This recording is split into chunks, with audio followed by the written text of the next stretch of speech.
পানামনগরের সবচেয়ে বড় বিল্ডিং এবং পুরনো শত বছরের পুরনো বিল্ডিং এখনো টিকে আছে, যা শত বছরের শহর হিসেবে পরিচিত ছিলেন। আর সবচেয়ে বড় বই পানামনগরের এটাই। আর এখানে সর্দার বাড়ি আছে, জাদুঘর আছে। হ্যাঁ বন্ধুরা, আশা করি সবাই অনেক ভালো আছেন। তো এখন টিকিট কেটে নিলাম বাংলাদেশ লোক ও কারুশিল্প ফাউন্ডেশনে। তো প্রবেশ মূল্য হচ্ছে জনপ্রতি 50 টাকা। আর আমরা অবশেষে সেটা কেটে ভিতরে প্রবেশ করছি। আর তার পাশে রয়েছে সর্দার বাড়ি, তো আমরা সেটাও দেখাবো। সম্পূর্ণ ভিডিওটা দেখতে থাকুন। অবশেষে ভিতরে প্রবেশ করা মাত্রই দেখতে পেলাম সর্দার বাড়ি। আর সর্দার বাড়ির পুকুরটি দেখেও বেশ মুগ্ধ। আহ, কি অপরূপ সৌন্দর্যের একটি বাড়ি। আসলে নিজেকে খুবই ভালো লাগছে এত সুন্দর একটা বাড়ি দেখে। বাড়িটা যে কত সুন্দর হয় তা আসলে নিজের চোখে না দেখলে বিশ্বাস করতে পারতাম না। আসলে কত সুন্দর একটা বাড়ি।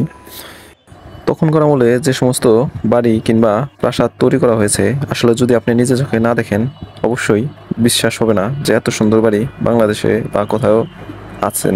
এই সৌন্দর্যটা দেখতে হলে অবশ্যই আপনাকে সোনারগাঁও একবার হলেও আসতে হবে। সর্দার বাড়িটি নির্মাণ হয়েছে মুঘল আমলে। এটার আনুমানিক বয়স 600 বছর আগের পুরনো। বাড়িটির সামনে পুকুর এবং সান বাঁধানো ঘাটলা, এবং তারই পাশে আছে দুটি মাটির তৈরি ঘোড়া। জোয়াল কাঁধে দুটি মহিষ দেখা যাচ্ছে। এই সকল ভাস্কর্য পরে তৈরি করা হয়েছে। আর সামনে যে গেটটি দেখা যাচ্ছে এটা আছে জাদুঘরে প্রবেশ করার গেট। আয়তনের দিক থেকে এটা কিন্তু অনেক বড়। যদি আপনি আসেন তাহলে দেখতে পারবেন, ঘুরে শেষ করতে পারবেন না। তবে ভাস্কর্যগুলো অনেক সুন্দর। আর আশেপাশের যে সমস্ত জিনিসগুলো দেখতে পাচ্ছেন সেগুলো আসলে পরে তৈরি করা হয়েছে।